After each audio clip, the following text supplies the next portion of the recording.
Shalom shalom bakunzi ba Jerusalem Expedia, ndabaramukije mu izina ry'umwami wacu Yesu Kristo. Kaze cyane mu nyigisho agakiza muri ya ntumbero yo kubohora imitima ya benshi yaboshwe na wa mugwanizi Satani mu izina rya Yesu Kristo. Tugomba dukomeze inyigisho zacu twatanguye agakiza, ariko imbere yuko tugira ikintu na kimwe tuvuze, reka twiragize Imana tubishire mu maboko yayo. Data mwiza, mu izina rya Yesu Kristo, ndagushimiye mwami kubw'urukundo rwawe, ineza yawe waduhaye kuba turiho gushika uno munsi, tukaba turi bazima tugihema mu mpemu zawe z'ubuzima. Warakoze Mana, waratwizigiye kutubitsa ijambo ryawe ry'umwuzuzo. Uno munsi dukomeje izi nyigisho, nico gituma ndazishize mu maboko yawe. Abari we wivugira ntabarije, ariko izina ryawe rihabwa icubahiro. Abaza kubyumva bahinduke, imitima yabo ibe indimiro nziza iterebwirwamwo imbuto nzirobanuye, hazobemwo ibyiza byinshi bivamwo, bama imbuto nziza bakwerere ivyamwa vyiza. Urakoze Data mwiza, nshize igikorwa cyose, ijambo ryose tuza kuvuga, insiguro zose nza gusigura, abari impemu yera aza kwivugira mu izina rya Yesu Kristo nsenze, amen. Turacari muri ya ntambuko, intambuko zo kubaho agakiza. Turacakomeza, n'uno munsi tugomba gukomerezaho ubuheruka twavuze ku ma etape, ingero za mpemu. Ingero za mpemu ni zitatu, twarazivuze: ni ukwizera, ni kuri, n'urukundo. Aho duheruka rero kuwa kabiri uheze twavuze ku ngero ya mbere, etape ya mbere y'impemu ari ukwizera. Imbere yuko nkomeza rero kuri etape ya kabiri, ngomba kubanza kunonosora kuri aka kantu ko kwizera, kuko kwizera niyo shingiro y'izi ntambuko zose zitatu za mpemu. Utarashika ku kwizera n'ukuri n'urukundo ntibishoboka.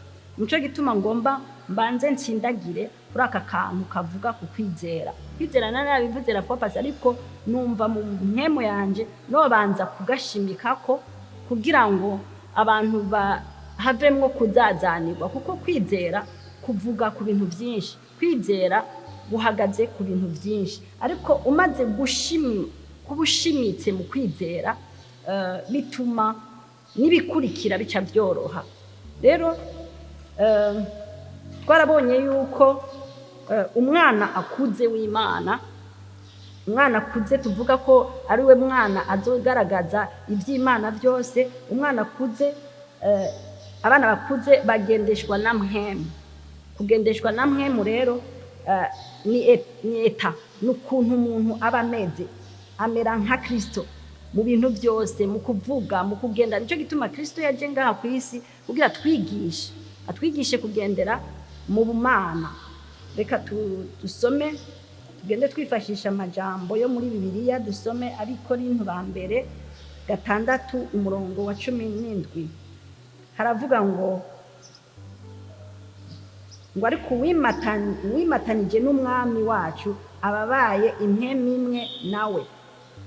Uvuga ko dutegerezwa kugenda twimatanije. Ndacavuga umwana akuze, kandi nguma ndagasubiramwo kugira umuntu yumve umwana akuze ahatandukaniye n'abandi. Abana bakuze rero mu Mana, mpemu yabo irakarisha. Mpemu yabo ibona canke yumva ibyo abandi batumva, ibona ibyo abandi batabona, kuko mpemu ni uwundi muntu wewe ari indani. Mpemu yawe ni uwundi muntu w'indani atari utubona hanze.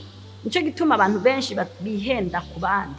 Iyo bakubona iki gicapo c'inyuma, bakaca bakugereranya, bakaca bakwita amazina, bakaca bavuga ibyo bishakiye, kuko batazi umuntu w'indani wawe ingene asa, ingene ameze, ingene akora.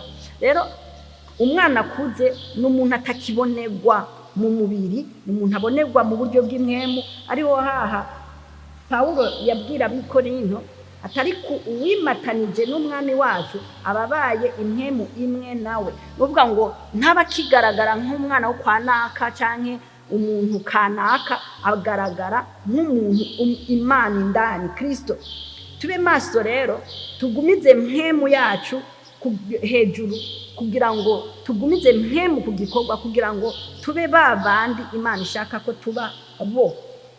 Ni kuvuga inyifato yacu, imvugo yacu n'ingene tugenda. Rero ibi kugira ngo mpemu yacu igume mu kibanza nyaco, igume aho dutegerezwa kuba abana bakuze by'ukuri, tubikoreshwa tubishikanwa ko no gusenga cyane kandi tubibereye maso. Turasenga cyane tubibereye maso. Na Kristo ari ku isi yama ku musozi gusenga. Hari umusozi witwa umusozi Oliveti, yagendayo minsi yose, amajoro yose, akararayo, gushika naho abwira n'abatumwa ati ntimushobora guteramana nanje n'isaha imwe. Uvuga ngo wewe urugero unité de mesure yo gusenga yari saha n'isaha imwe. Nuvuga yumva isaha imwe ari akantu gato, ariko twebwe nusenze umunota umwe yumva umenga ni eternité, agize ikintu cya hatari. Rero we gusenga kwiwe yarazi ko ari bwo buzima, nta kindi gishobora kugaragaza umuntu w'indani icyo turi tudasenga kandi ngo tubibere maso. Ikindi kidufasha kuguma hejuru ni gusoma ijambo. Ijambo naryo rituzanira amakuru atwemeza ingene tubaho, n'amakuru wumva mu ijambo ukaca umenya ngene ubitambukiramo, hamukaca ugenda. Rero ukwizera rero kwacu kudushikana kumenya ngene dusenga tukabyizera nyene, hanyuma tukamenya n'amakuru ava mu ijambo. Ayo makuru ava mu ijambo niyo aca tumatanya nuko gusenga kwacu. Gusenga honyene bica bifatana na rya jambo. Ibyo tuvuga mu gusenga tubikura mu ijambo, twimatanya na rya jambo. Mpemu wacu ari muri twebwe akacaronka akaryo kukugaburirwa, akaryo kugukuzwa, akacagera kuri etape. Rero abantu benshi baca batangura kukwihenda ko uko bakubona mu mubiri, bakakumanyatanya n'imiryango uvukamo canke intara uvamo canke igihugu uvamo. Ariko buriya umwana yamaze kumenya gusenga neza mu ijambo, akamenya kwimatanya n'ijambo, ntaba kiri ujya bibaza, aba ari uwundi muntu kandi atari nurangwa ngaha, kuko hariho ibibanza twimuriwemo, hariho ahantu twashizwe. Wewe uri kuratubona utubona kwa kanaka, ariko mu buryo bw'imwemu ntiturabo kwa kanaka, twaramaze kwimurirwa mu bindi bibanza. Rero ijambo riduha, iyo dusenga tuba turiko turakarisha mwemu, hanyuma ijambo naryo riduha ubumenyi, rikaca riduha n'ubushobozi, la puissance. Iyo dusenze hakaba mu bushobozi kugira cya kintu gikoreke. Iyo ubwo bushobozi utabufise, uburi kuradebagura, uburi kuravuga nk'abahita bose. Umuntu wese aravuga, umuntu wese yarahawe akanwa. Iyo atari kiragi, umuntu atavuga, ururimi rwiwe, umunwa wiwe uravuga, aravuga, uwo ari wese aravuga. Ariko umuntu yamenye Imana, afise mpemu yiwe ikarishe, imvugo yiwe irimo ubushobozi, irimo gutegeka, irimo kuganza. Nuvuga ngo aho rero niho tuba turiko turamogorera kugira ngo tugende ahantu ubuzima bwacu bw'impemu bugera ahantu tuvuga mu bushobozi, mu gutegeka. Rero izo ngero zitatu zifatanya n'iryo jambo no gusenga, tukaca tuba abantu badasanzwe bo mu buryo bw'impemu. Abana bakuze rero, babana Imana yishimira, ishaka ko bakorera mu kuganza kwa. Rero ubutaha rero twari twabonye urugero rwa mbere rw'impemu ariyo kwizera. Niyo ndiko ndashimika ko, niyo nkiriko ndazana buke buke kugira ngo tutabigiyemo neza. Umuntu azofata ibyo yishakiye cyangwa bifate ruhenga, hama bace bavuga ngo nakanaka yarabyigishije ko avuga buryo. Ariko nidushaka ko tuvuga ngo uruheyiheyi, dushishe hejuru, dushaka kwimbika, tuje indani cyane y'ijambo kugira umuntu wese ashobore gucakira byinshi bizomushoboza guhinduka akagenda nk'umuntu w'impemu. Uko rero ijambo ry'Imana uryumva ritangura kwiyubaka muri wewe, bitangura gufata akarere muri wewe. Uko byumva niko bitangura gukura, niko bitangura gukomera muri wewe, ugaca utangura kurongorwa n'ayandi ma information, n'ayandi makuru, atarajya makuru wumva muri quartier, atarajya makuru wumva ku ishuri, atarajya makuru wumva mu muryango, karabaye biracize cyangwa ni byiza turi mu minsi mikuru. Ariko bijya byose bavuga nta kintu na kimwe bimaze. Ariko amajambo, amakuru dukura mu ijambo mu karere akariko kose, niyo majambo adufasha, niyo makuru atangura kudutumbereza aho kwizera kwacu n'ukuri n'urukundo biri muri mwemu, bikorera muri mwemu, bitangura kugira gufata iforoma. Niho bitangura gufata iforoma, bikaca bifatana n'ijambo ryiyubatse muri wewe. Uko soma ijambo ntusoma nka filime canke nka Roma, oya, usoma wumviriza ijambo ririmo kandi ukaryumva nk'iriraba wewe. Samakuru si inkuru uzoja gutera abandi, n'amakuru agumana na mwemu yawe akagutuma kumera ukundi kuntu. N'amakuru rero dukura mu ijambo, tukaca tuyapratika, tukaca tuyakoresha mu gusenga. Uko gusenga rero niko kuca guhinyanyura ukwizera kwacu, kugahinyanyura umuntu wacu w'indani. Reka dusome Abanyefeso 2 umurongo wa 6. Abanyefeso 2 umurongo wa 6 hatubwira ngo yatuzuranye nawe, atwicarikana nawe ahantu ho mu ijuru turi muri Kristo Yesu. Ni hahandi rero navuga ngo umwana avutse ubwa kabiri akuze ntasubira kugira ama information yahaba naho yavukiye, afise information aho twimuriwe. Nabivuze aho twimuriwe rero naho ni mwijuru, ngo nahantu ho mu ijuru kandi indani muri Kristo Yesu. Rero nituba tucidegembya, nituba tukiri bajya babona mu buryo bw'umubiri, turahandi hantu, tubarizwa handi hantu ho mu ijuru kandi indani mu muntu ari we Kristo Yesu. Akiza bamubona nk'umwana wo kwa Yozefu na Mariya mu muryango n'igisagara ngo atakivamo, ariko bijya byose yari yaje kubititura ngo abigira ubusa, kuko ikibanza n'ahantu turi ngaha ku isi nibitumatanya n'ico turi mu Mana. Umuryango tuvukamwo, nubwo woba arabatunzi gute, nubwo woba arabanyabwenge bahebuje, bijya byose byo ku isi ntacyo bitumarira mu gihe tutariko turafatana n'ubutunzi n'ubwenge bwo mu ijuru bwaho dukomoka. Naha rero Paulo yabwiye Abanyefeso, ariko arababwira ibyabo, ariko arabahishurira ingene bategetswe kugenda. Yababwiye ngo yatuzuranye nawe. Kristo yarapfuye kugira ngo twiciye imibiri, aronke okaziyo ingene natwe turonke okaziyo y'ingene imibiri yacu ipfa mu buryo bw'imwemu, tutapfuye by'ukuri mu biboneka ugumu mbona ndi muzima. Ariko umunsi nabatizwa nkaja mu mazi menshi nkavayo, nari mfuye kandi nongeye nzutse mu buryo bw'imwemu butaboneka, ariho abantu benshi bibazazanira. Ngo yatuzuranye nawe, atwicarikana nawe ahantu ho mu ijuru turi muri Kristo Yesu.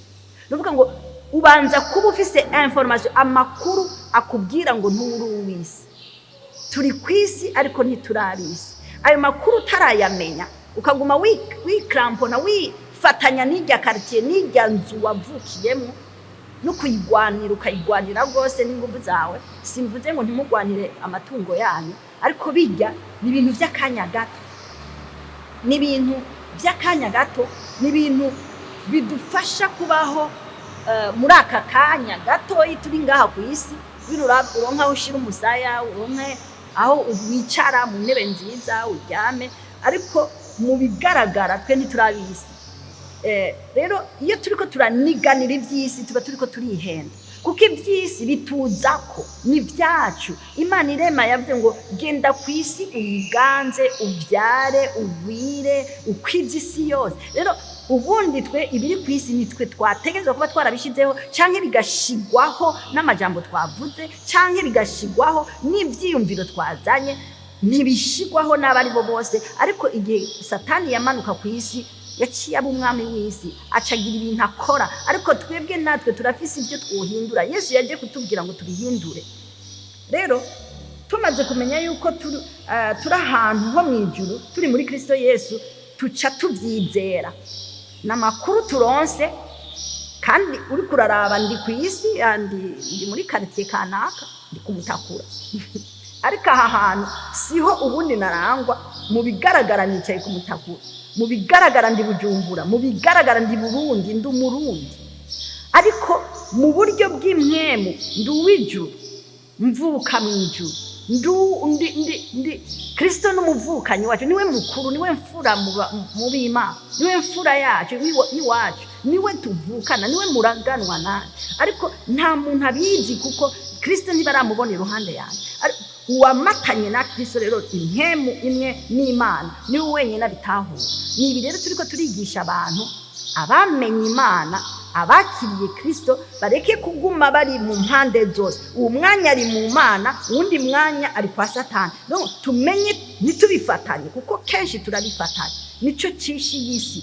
Uragenda mu mwanya turi mu ishengero turifashe neza, hari abafukamye bavayo barinda bava mu ishengero bafukamye bifashe neza, akibaza ko iyi position ndimwo niyo ikimpesha byose, niyo ishikana ku kintu gikomeye. Si iyi position ningene indani ntagenda indani mu ishengero ngafukama n'amosozi ngasesa nkarira kubera bifatanye n'ibigumbagumba ningene meze. Ariko ubundi ibyo byose n'ibigumbagumba by'ugusha kw'exterior, gushira hasi hanze. Umutima uriko urakwagiriza yuko udahagaze neza, n'umutima uriko urakwagiriza kumva wo pfukama amasaha yose kugira ngo uririre imbere y'Imana, ubwire Imana ngo Imana ndagusabye, Imana ndagusenga, ndakwinginze. Ubundi nta kintu na kimwe twari tukikingira Imana. Ubundi ntiduhagaze ahantu dutegerezwa kwinginga Imana, duhagaze ahantu tubikora. Atwiteze ko umusaruro munini, atwiteze ko duhindura amahanga. Ukwizera kwacu kudushikana ahantu twizera icyo turi n'icyo twabaye, n'ingene tubigenderamo, n'ingene tubikora, n'ingene tubimenyesha abandi, tukabibereka ngene babikora nabo bagatangura kubikora. Uko niko kwizera k'umwana w'Imana akuze. Sukuza mu ishengero uko abantu bazi ko irya sane dimanche, ari abantu ba dimanche, abakristo ba dimanche gusa tuvugabo.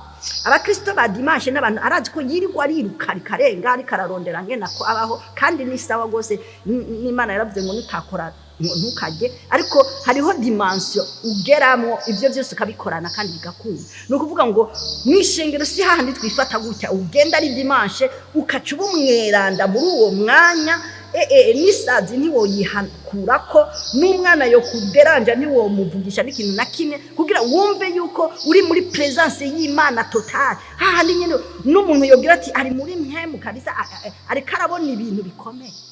Ariko ikiraho gitangaje, ako kanya nyene asohoze no muri uwo mwanya nyene ahumirije ariko ariyumvira, nta wuzi biriko biri pasi ndani, kuko ashitse aho hanze aragukorera amaroreko, aragukorera ibintu kibazo uti none yari gusenga ni wa wundi yarafukamye yarameze gutya habaye. Ni ukuvuga ngo turacari mu isi, turacari mu isi iboneka, tukongera tugashaka kuja muri irya si y'Imana itaboneka. Mugabo kwinjirayo byaratunaniye, kwinjirayo bikatunanira, tuguma ahantu ku mwango. Ngiye dimanche ndafise liste y'ibintu mbwira Imana, amajojwa ndayibwira, amosozi ku kirenge, ibiseru bigaseseka kubera mfise umubabaro nje gusesa imbere y'Imana. Ariko buriya Imana yavuze ngo nta na kimwe nishigarije, byose narabibahaye. None buriya turiko turarira, turiko turatakamba, yoca aza akakubwira ati byose urabifise, woca ugiri, woca wifata ngo yoza ubwo nyene imbere yawe ukiri kurarira, ucifashe kwa gwagoro, wifashe uciye bugufi cyane, ukumva niho Imana yo kumva. Wibaze yuko nk'umuntu Imana yocizaho nyene imbere yawe pa akaca kubwira ati byose narabiguhaye.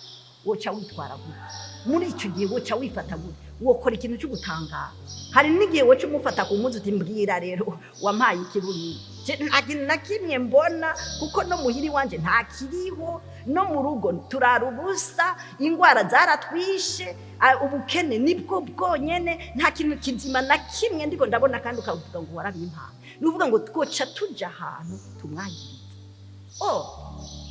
ukuri kuri ngaho tubanza kumenya ijambo mu ijambo byose birateguye mu ijambo byose birahari yatuhaye byose nta kintu na kimwe usomye bibiliya nta domaine nta karere na kamwe Imana kayirenga ugiye mu buri domaine zijya twama turiko turi aho kwa karorero n'ubutunzi n'ubukene yarabivuze hari ijambo ribivuga mu muryango hari ijambo ribivuga n'ingene umubyeyi yarera umwana hari ijambo ribivuga n'ingene umugore n'umugabo babana n'imibiri yabo ingene ikora biranditse ingene imirima yacu n'amasho yacu ingene bikora biranditse ingene mu banyamahanga twifata biranditse ingene iyi si ikimaze biranditse icyo twaje gukora ngaha ku isi biranditse nta karere na kamwe atavuze n'ibyo gutukana n'ibyo gusharikana biranditse akatubuza ati ntukicarane ntukagire gutya hahiriwe ibyo byose byari amajambo yo kutubwira ingene tubigenda ariko tutarabyiga rero biracyagoye dutegerezwa kubyiga tukabimenya rero naha iri jambo ritubwira ko tutarabaha turi ahantu ho mu ijuru kandi turi muri Kristo Yesu akacavuga mbere ngaha hepfo ingireka ndagashireko nubwo katajanye cyane nibyo turiko turavuga aha nashaka kuvuga ko twitandukanye n'ibyisi tumenye iwacu ariko yagashizeho ashaka kuvuga intumbero ngo kugira ngo mu bihe bizoza ize yerekane itunga rihebuje ry'ubuntu bwayo mu kutugirira neza muri Kristo Yesu nuvuga ngo hari itunga rihebuje riri mu Mana yashaka kuzogaragariza mu bera abana kandi nizo bigaragariza mu ijuru ibigaragariza ku isi none iryo tunga rihebuje je mpora ndagiye niyumvira none Mana ego hari abantu bamaze kubigaragaza muga si benshi ku isi niyo babigaragaje ikibabaje niyo babigaragaje abantu baca babyitiranya n'ibya Satani cyavuga ngo ujya muntu n'uwi kuzimu buryo bintu yabikuye he biye bintu yabigenjeje gute akorahe abigenza gute ushaka kubimatanya n'ibyisi nuvuga ngo abantu iyo babonye Imana itanguye kwigaragaza mu muntu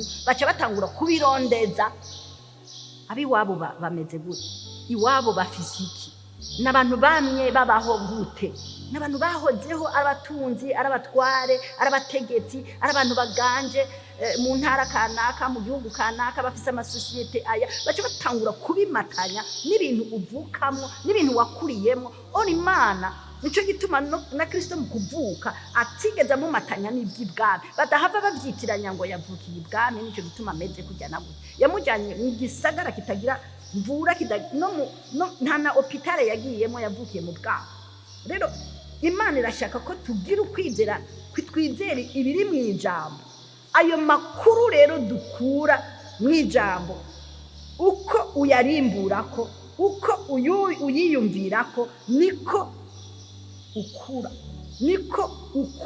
niko akubaka niko aguhindura rero amakuru dukura mu Mana twabonye ngo ashaka kugira kuzerekana itunga rihebuje ry'ubuntu bwayo mu kutugirira neza muri Kristo Yesu nuvuga ngo hari ibintu Imana ishaka kugaragariza mu bantu muga bitarakunda kubera tutayihaye akaryo kuko ni gufata ku nguvu Imana nizo dufata ku nguvu ariko amakuru dukura mu ijambo rero iyo tuvuze ngo dutangura gusoma ijambo tukaririmbura tukagiyumvira ko tukaca dutangura gusenga amakuru rero dukura muri iryo jambo niyo dukorera ko niyo turimbura niyo twiyumvira hanyuma ngo tukaca dutangura kuyabaho tukaca dutangura kubyuba kwiyubaka ugaca utangura kuba wa wundi abantu batari bibaza kuri iryo jambo niryo rikubaka ukuri bw'umako rirakubaka rero wizera icyo ijambo ry'Imana rivuga gusa ntumva amakuru yo hanze, kuko amakuru yo hanze ni bindi wiyumvira kandi ukizera icyo ijambo ry'Imana rivuga. Imana ntiyadushize ahantu ngo ibanze gukuraho bya bindi uko bimeze kose, ibyo ubona byose importe pe uko bimeze, uko ubyumva, uko ubibona, uko ubiraba, uko bakwita, uko wiyumva nawe wenyine ukiyita amazina, ntibifatanye na gatoyi n'icyo ijambo ry'Imana rivuga. Izere gusa, hagarara ahantu wizere. Imana yavuze ngo ndi umwana wayo, izongaragarizamo ubutunzi bwayo, izompa kuba udasanzwe, ntera nje imbere, ndi nk'umuco w'agatondotondo, uko umurango ukura niko nanje ntera nkura, niko ntera ngaragaza iby'Imana yerekana muri jewe, kandi ndi muri Kristo Yesu, sindi muri irya quartier, singowe, sinkenye, simerewe nabi, amahoro ndayafise kandi batarinze kuyama. Ukabanza kwiyubakamwo, hanyuma ukabanza ukabyizera. Wewe urangwa n'iby'ijambo ry'Imana bivuga, urongogwa n'iby'ijambo ry'Imana rivuga, urongogwa n'ayo makuru wumvise mu ijambo ry'Imana, nturongogwa n'amakuru wumvise hariya hirya no hino. Muri iki gihe turimwo, muri aka kanya twicaye, hari ikiza cy'ingwara kiriko kiratera ibihugu, abantu badashobora kuvuwa yanja kubera icyo kiza. Ariko mu buryo bw'Imana hari ukuntu umuntu w'Imana yiyubatse n'igihugu ciwe kitoterwa mu gihe yoronka abo babikora. Wewe waramaze gushika ahantu icyo uzi ko ingwara itashobora kukwegera, woshobora gutegeka uri kumwe n'ababyizera ibyo bintu ntibishike. Rero ndashaka ko tugera ahantu twimenyereze, ibyo wokumva byose, ibyo wobona byose, amakuru yo mu isi asamirana, ibintu byose biza nk'ibyapfuye, bije nk'ukubwira ngo urapfuye na wewe, ntiwimatanye nabyo, ntubihe ikibanza. Gerageza wizere ngo Imana yaravuze gutya muri aka karere, Imana yaravuze gutya ku bintu by'ingo. Izerere ku rugo rwawe ko Imana kijya yavuze n'urugo rwawe uko biba bimeze kose ko rugenda neza, ko umuryango wawe uko biba bimeze kose ko bigenda neza, ko bifatanye n'ijambo.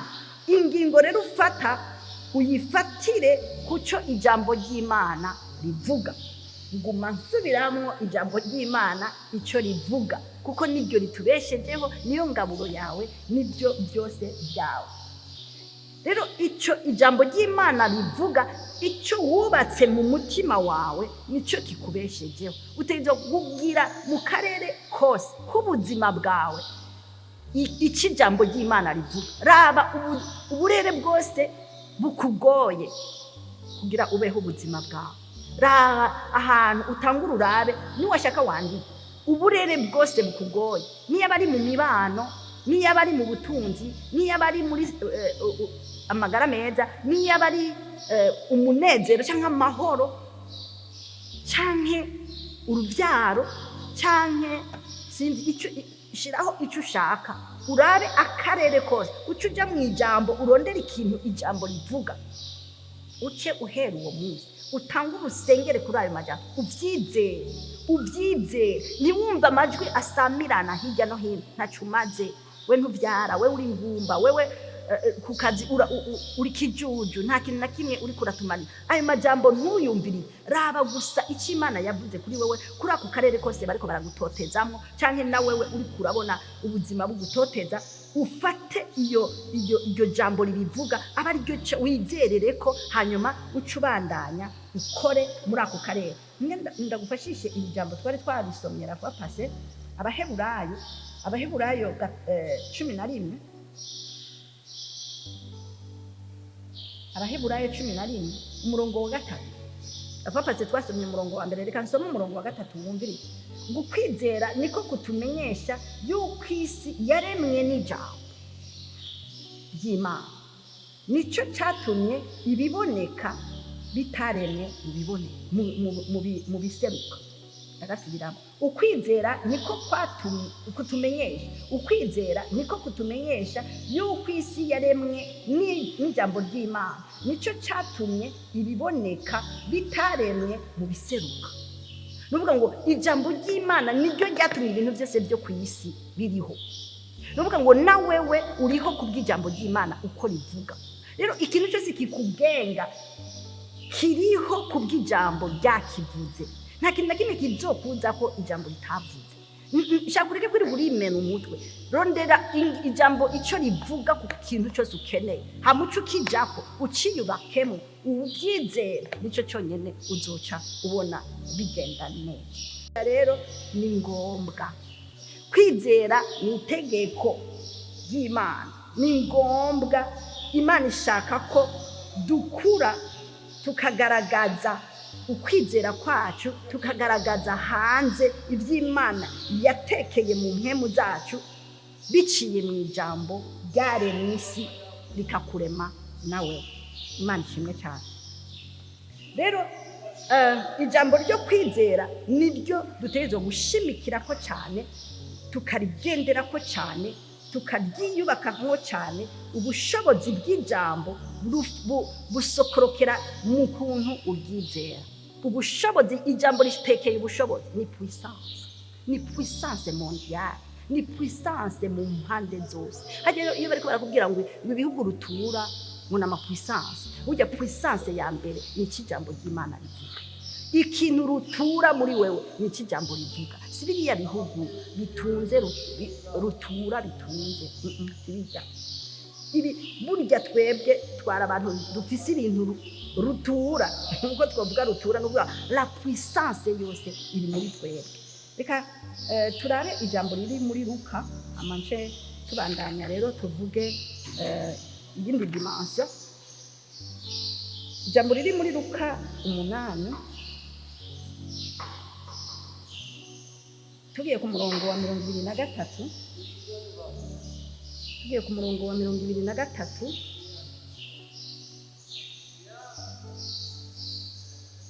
haravuga ngo bariko baragenda arasinzira, hamanuka inkubi y'umuyaga mu kiyaga, ubwato bwariko buruzura amazi, bari mwirinde. Baraza baramukangura bati mwigisha turapfuye. Arakanguka azibiza ingunza n'ugusuriranya kw'amazi birahora, haba agahwekere. Arababaza ati mbega ukwizera kwanyu kuri hehe? Baratinya baratangara barabazanya bati mbega uyu muntu bati mbega uyu ni umuntu ki ko abarira umuyaga n'amazi bikamwumvira. Imana ishimwe cyane. Aha nshaka kuvuga ubushobozi bw'ijambo. Ubushobozi bw'ijambo Kristo yarazi yuko yabigishije agenda kuryama bari mu bwato. We yarazi igihabakira ko ari kugira abashire kuri test, arabe ingene nibashikirwa n'ikintu ko amaze gutegeka biriya na biriya bigakunda, ko amaze kuvuga bigakunda. Yagomba arabe nabo ingene bavyifataho. Aryama mu bwato si kubera tarazi yajya muri Mariko hoho 4 uhereye ku murongo wa 35 bavuga ngo yarajyamye ngo yiseguye asinziriye, ngo umusego ngo ngwinyuma ngo mu bwato ngo yihereye ngo yisinziriye. Ngo batumwa ngo baca baraza bavuga ngo ntaco bigutwaye ko dupfuye. Urumva baramwagiriye ntaco bigutwaye. Muri Mariko niko havuga ngo ntaco bigutwaye ko tugire dupfe. Wacara arabyuka arakankama, mugakankamye yaje gukankamira umuyaga ahubwo ati ceceka numahora ica birahora. Babandi babatumwa bace baramuraba bati ibi ni kuvuga kuki we umuyaga umwumvira, ko bazi yuko nonumisha umuntu muga sinonumisha umuyaga, sinonumisha ikintu. Bumva umengo umuntu no mubwira ngo numa kubera afise amatwi y'ukunyumva. Ariko Imana yashatse kubereka yuko niba waba wizera ko ijambo riri puissant, ijambo rishoboye, nuvuga ngo ijambo rirategeka, ijambo rirakora. Nuvuga ngo yashaka kubigisha yuko bitarinda ko babikora n'amaboko, kuko bobo ngo bariko barayora, bayoza utudobo n'ibiki byose bayora amazi bashira hanze, birabananira, bararuha, baracoka, umuyagura bananira. Kandi Kristo aho yari yijyamiye burya mu buryo bw'impemu, we yari karabaraba arabe ibyo yabigishije aho bigera, arabe ico batahuye mu byo yabigishije, ko we yaberetse yuko ingwara zije aracecekeye. amadayimoni aje aracecekesha kandi akoresha ijambo. Nabona bicaye iminsi yose yamara karabigisha. Rero haje uwo muyaga n'amazi yagomba arabe ati reka turabe. Rero haje amazi. Ubu baramenyereye ko ncecekesha ingwara, ncecekesha amadayimoni, nkuramwe ingwara, amadayimoni akagenda. Reka turabe haje amazi, haje umuriro. Ko twibuke kera mu isezerano rya kera hariho abaciye mu muriro ntibasha, hari n'abaciye mu mazi ntiyabatwara, no mu rwobo rw'intama. Bivuga yuko yari integuza y'ibizoba igihe Kristo azoza, azovyerekana mu mubiri, akavyerekana ko bitarinda kuwuhonyoramwo uwo ucecekesha, uwo uzi bitarinze kujamo. Rero aha rero Kristo yari karababwira, yari yicaye arabe ibyo bagira. Baca baza kumwagirira, baza kumubwira ati none wewe ntaco bikubwiye ko dupfuye. Aca arabicecekera. Nabo baca baratangara bavuga ati none umuntu n'umuntu iki? Rero aha n'ahantu Kristo yatweretse ibyo gukora, muga tudatanguye kubikora, tudatanguye kubyizera ngo tubikore, nta hantu na hamwe bizokorekera. Kristo araryamye ahantu. Uno munsi Kristo araryamye ahantu muri wewe. Ari ahantu ni ikimenyetso nka kujya ko mu bwato yararyamye.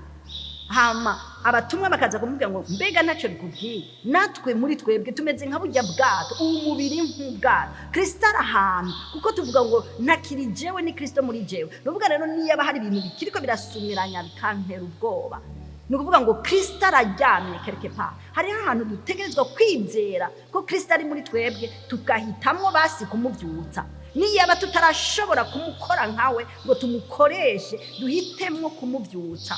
Tumuvyutse, tumubwire tuti ibintu biracitse, ibintu birayangaye, acaza abicecekeshe, agira ati ceceka numa. Imana ishimwe cyane. Rero uyu mugani ngaha nashatse kwerekana, nashatse kukazana katwereke ngene Kristo abari muri twebwe, Kristo abari kagendana natwe, mugabo twebwe tutabyizeye ko ari muri twebwe, tutabyizeye yuko ari muri twebwe. Araryamye ahantu muga ntitubyizeye. Ure dushaka kuzana abantu bagera ahantu bamenya ngene Kristo ari muri wewe, n'ingene Kristo ategerezwa gukora. Arakora kuko ni wamuha uburenganzira, arakora. Ni wamuha uburenganzira, bijya byose bikuremereye arabishira hasi, bijya byose bikugoye abifitiye umuti. Kandi si umuti uva mu ijuru, ni umuti uri muri wewe. Ni wewe ubitekeye ko cette fois si Imana iva mu ijuru, ni Imana iri muri twebwe. Si Imana duhamagara, ni Imana ijyamye muri twebwe, ni Kristo muri twebwe. Rero turabe ko bijya byose bijya byari bimenyetso ajyamye mu bwato, byari bimenyetso ko umunsi umwe azoryama muri twebwe. Nitutamuvyutsa ibintu bizotuyangara. Basi tugira ikintu cyo gutangazwa n'ibyo azokorera muri twebwe, nka kwa batumwa bamuvyukije bakaca batangazwa nuko acecekesheje amazi n'umuyaga. Reka natwe tugira umunsi tumwizere, tumuhamagare, acecekeshe bya bindi basi dutume dutangazwe n'ibyo akoze, mugabo tumuhamagare. Muri Matayo 17, Matayo 17 umurongo wa 14 havuga ngo iki?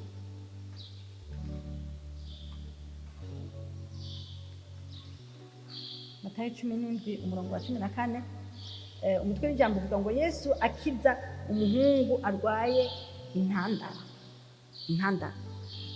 Iyi histoire ni umwana yaragwaye, reka ndabivuge mu majambo amanje nsoma hatoye.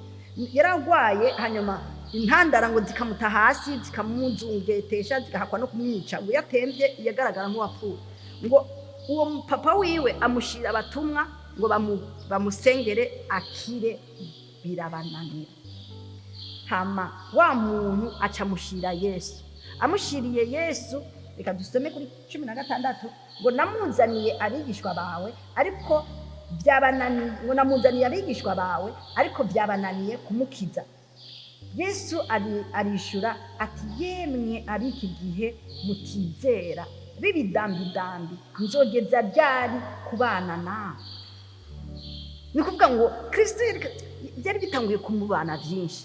Yarazi ko abatumwa yarageze ahantu abizera ngo bo bikora, ariko chaque fois bagiye kubikora basanga hari akantu igihome kiri imbere yabo kibananiza, kuko batari bwagera ahantu bizera ibyo ariko arabakoresha cyangwa ibyo ariko arababwira. Bumva umengo niwe wenyine abishoboye, n'ibyo bagiye gukora bumva umengo bo bikora d'une même manière, mu buryo bumwe. Niba babonye avuga ati madayimoni muvemwo, nabo baca bagira ati madayimoni muvemwo, ntibaheze ngo biyubake n'ijambo, biyubake ngo babone ngene ibintu bikora, kuko ikintu cyose ntikikogwa cyo kimwe. Hariho ibintu mu kubiteka babanza kubisya, ibindi mu kubiteka babanza kubisekura, ibindi mu kubiteka babanza kubihwata, ariko niwabona ngo kijya kintu baragihwata, ibintu byose ugaca wibaza ko babihwata, siko bimeze. Niwabona kijya kintu bamanza kugisekura ugaca wibaza ko n'ibindi byose babisekura. No, ikintu cyose gifise ingene bagikoresha. Rero no mu Mana ijambo ryose rifise ingene turikoresha. Ingwara yose Kristo yarazi ingene bayivura. Rero barazanye birabananira. Yesu aratangara kandi arababa. Arishura ati yemwe abiki gihe mutizera bidambidambi. Nukuvuga ngo mwanyizeye umwanya wose twabanye, nimwanyizeye muri bidambidambi. Nukuvuga ibintu bidafashe, ibintu by'ibitagara mudandi nyene, ibintu bibi nyene. Nzogeza ryari kubana nawe, kuko yaratanguye kwitegura kugenda. Nzogeza ryari kubana nawe, nzogeza ryari kubana nawe, nzogeza ryari kubihanganira, ngo nzogeza ryari kubana namwe, nzogeza ryari kubihanganira. N'amajambo abiri, nzogeza ryari kubana namwe, kandi ahandi naje avuga ngo nzogeza ryari kubihanganira. Nukuvuga ngo hari ibintu Imana biteba bikayankira kwitwihanganira, kuko ibizi hahandi ubuzima ujya mwana kajya rijya cupa araditeba, kandi birimo ibintu bihambaye biri precieux, ukamutera utigenda unterurire rijya cupa. Hama ageze ahantu agiye kuriterura, waruzi ko abishobora, mugaratuye hasi na bya bintu byose murabihomba. Nukuvuga ngo urababara, ukavuga uti mbega ko narinzi ko ari wowe nizeye, ko ari wowe narinzi yuko ubishoboye, kubera iki bigenze gutyo, urababara. Na Kristo rero yaraze ati aba bantu ndabizeye, muga yagiye abona ntibikunda, ati none tuzogumana ngaha ko jewe ndiko ndagenda. Hagiye rika arababwira ati buriya ndiko ndagenda, burya ndiko ndabigisha ibya nyuma, mutagiye muranabikora muzosigara murababara mwenyene, muzosigara muramara mwenyene, kuko jewe narabikoze kandi narabibasigiye ibyo nakoze, nta na kimwe nisigarije, narabibahaye. Yavuze ngo data ibyo wampaye byose narabibasigiye, kandi nguko wantumye nanje narabatumye. Urumva Kristo yaradutumye aduhaye nk'ibyo nawe yari yahawe igihe Imana imutuma. Rero dutegerezwa guhagarara ahantu twizera, tugakora iby'Imana nayo yokora. Ngo nimumuzanire hano, baca baramuzana. Yesu aramukankamira, dayimoni amuvamwo, umuhungu acarakira uwo mwanya. Abatumwa baca bamujaho, maze abigishwa baza kuri Yesu biherereye. Kubera iki? Kubera bari bafite ubwoba ko abantu babatwenga. Baramubaza bati tweho ni iki cyatumye bitunanira kumusenga? Arabishura, ntiyigeze anegirija, ntiyigeze yirengagiza ikibazo cyabo na kimwe, kuko igihe cyose aheje gukora ikintu baramubaza, kandi yacababwira. Kubera iki? Yarazi ko ariko arabibasigira, yarazi ko ariko arabibubakamwo. Si inkuru yari karabaha, si ubwishime yari karabishima ko je nabishoboye, je ndabasumba, je ndi Imana, ndi umwana w'Imana. No, yari karabibabwira nk'ubibaraga, yari karabibabwira nk'ubibagabira, nk'ubibereka ingene bikora. Arabishura ati nukwizera kwanyubuke. Kwa kwizera rero, iyo tutizera hari ibintu bidadushobokera. Ngo ndababwira ukuri, namba mufise ukwizera kungana n'akabuto ka sinapi, mwobwira kino gisozi muti imuka aha uje harya, kandi cyo kwimuka, kandi nta kitazobashobokera. Nukuvuga ngo igisozi niki, si umusozi Kilimanjaro, si umusozi yo mu misozi yo muri Bujumbura rirare, cyangwa ijya misozi tubona ihanamye muri Kongo. No, umusozi ni ijya ngorane yose iri imbere yawe, ni kijya cyose kikunanije kiri imbere yawe, ni ijya ngwara yanse kuva mu muryango, bayita ngo ni ingwara hereditaire. Nta ngwara hereditaire ibaho. ego iriho mu buryo bw'umubiri, muga mu Mana nta ngwara dutegerezwa guhererekana gushika tuzorinde dupfa. Abantu bose baguma bavuga ngo ni hereditaire. Dutegerezwa kumenya ngene tuyihagarika ikavamo. Dutegerezwa kumenya ko kijya kintu cyose cyose kirashoboka kuwizera. Dutegerezwa kubyiga. Yesu acarababwira sokre ibanga, acarababwira nko mu tuzitizo nyene no mu ijambo ry'ituzitizo ngo ariko ngo bene irya nikugwamwo n'ikindi atari gusenga no kwisonzesha. Bivuga yuko uko gusenga no kwisonzesha ari byo bintu bitegerezwa kudukorera, nibwo rugezo utegerezwa kwiyubakamo ukakoresha no kwizera kwawe. Wabanje gusenga, wasoma ijambo, ukisonzesha. Kwisonzesha twarabibonye ni entraînement ya mpemu, kumenyereza mpemu gukoreshwa ibidasanzwe. Kwizera rero ni intsinzi. Kwizera kwacu ni intsinzi ku bintu byose byo ngaho ku isi. Reka tubisome kugira ngo mwumve ko turiko tuvuga amajambo twigenera n'amajambo twahawe. Ngo intsinzi yawe, ngo kwizera kwawe ni intsinzi. Icete cya mbere cya Yohana igice cya 5 umurongo wa 4 havuga ngo kuko icyabyawe n'Imana cyose kinesha isi. Iyi niyo ntsinzi yacu yatsinze isi, ni kwizera kwawe. Agasubira ngo kuko icyabyawe n'Imana cyose kinesha isi. Cyabyawe n'Imana cyose kiranesha isi. Kunesha isi si kunesha imisozi, si kunesha isi irivu, nukunesha ikitugwanya cyose kiri ngaha ku isi, nukunesha ingwara, nukunesha ubukene, nukunesha umuvurungano, nukunesha ibi byo byose bitugwanya, bidutera mu miryango, bidutera ibyo byose by'amadayimoni, ibintu byose, ikintu cyose kitari mu bugombe bw'Imana turakinesha. ngo kuko icyabyawe n'Imana, nabyawe n'Imana, wabyawe n'Imana, uri umwana w'Imana, uranesha ikintu cyose kije kukubangamira. ngo iyi niyo ntsinzi yacu yatsinze isi, no kwizera kwacu. Rero kwizera tumenye ngo ni dimension ya mpemu ikomeye cyane dutegerezwa gusasira ibikukira byose. ni nk'isaso, ni nka fondation, ni nka fondation ku nzu. Kuko inzu ugomba kuyubaka utagize fondation ikomeye, inzu no kuvuga ngo ibikoresho byawe byose bikorokeye hasi. Inzu uyizerera muri fondation, ntuyizendera mu nkingi. Inkingi ntacyo zimaze. Inkingi washaka iyi nzu ihagaze gute? Izi nkingi tugashobora kuzihindura tukazihindura iforoma, ariko fondation korako icyo wirari, inzu ishenyukira hasi yose. Rero kwizera kwacu ni fondation y'ibintu byose biza kudukorekeramo. Imana ishimwe cyane. Rero tugere kuri dimension rero ya kabiri ya mpemu, ukuri. Ukuri ni iki? Iyo bavuze ngo impemu ni y'ukuri, turabukuri, tugendera mu muco, nuvuga ngo hari iyindi dimension, hari akandi karere, hari ikindi kintu ciyongera ku kwizera. Kwizera rero kwawe ukongere ko ukuri. Ukuri none ni iki? Tugendere mu kuri. Reka tubisome, banze tubisome.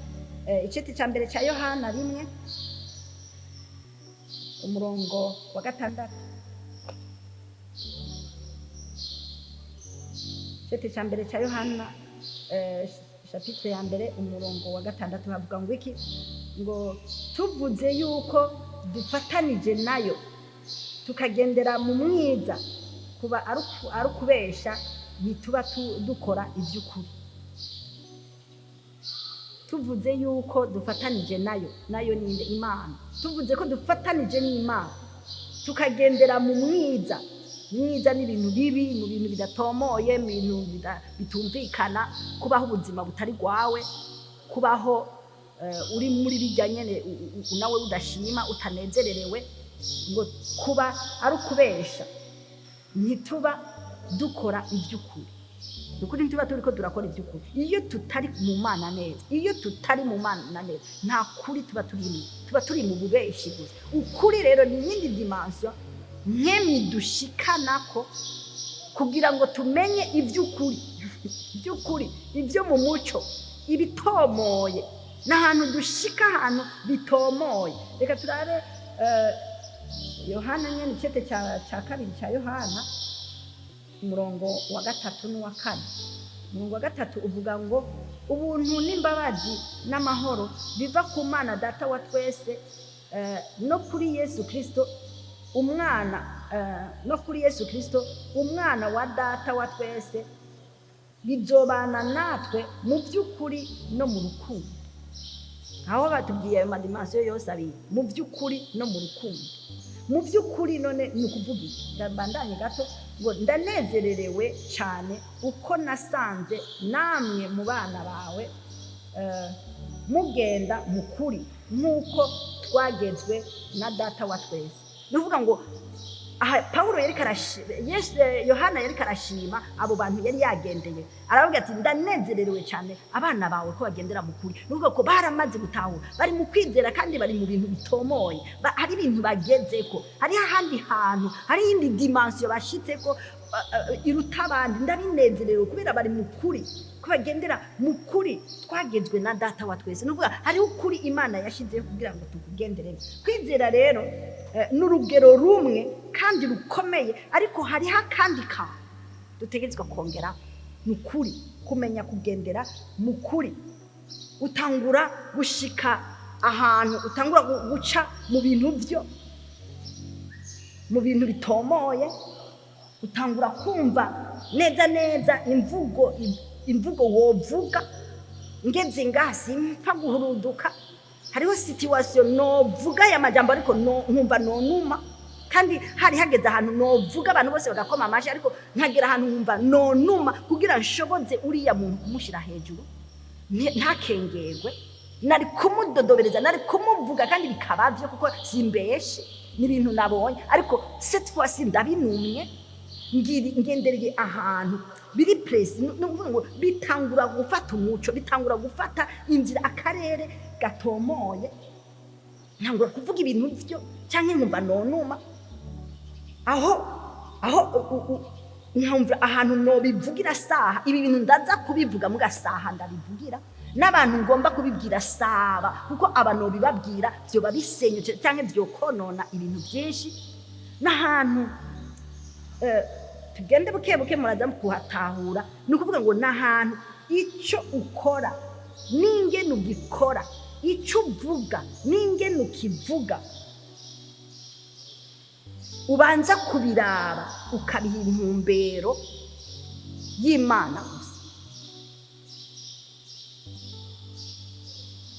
Ni ukuvuga ngo ubanza kuraba icyo ngomba mvuge, ndakivugira hehe, ndagikorera hehe, ndakibwira nde, kugira ngo kigire intumbero nyakuri, intumbero itomoye, donc bizane resultat y'Imana by'ukuri. Kuko simpfa kuvugira ahantu hariho hose, simpfa kubwira ayo makuru abari bo bose. Hariho abantu bayagenewe, hariho ahantu habigenewe, n'abo bantu naho ari bo saha ahantu ndabibabwiriye. Kandi naho no bivuga hariho ukundi kuntu ntegerezwa kubivuga. Sindabivuga muri bwa buryo naho ndabivugamo kera, cyangwa singenda nk'akujyana, hariho ukundi kuntu bigenda birahinduka muri wewe. N'ahantu rero ugera neza muri wewe, muri mpemu yawe, ukumva uri kugendera mu bintu byari byarashyizweho, si ibintu uje gutanguza wewe. Ni karandiriye y'Imana.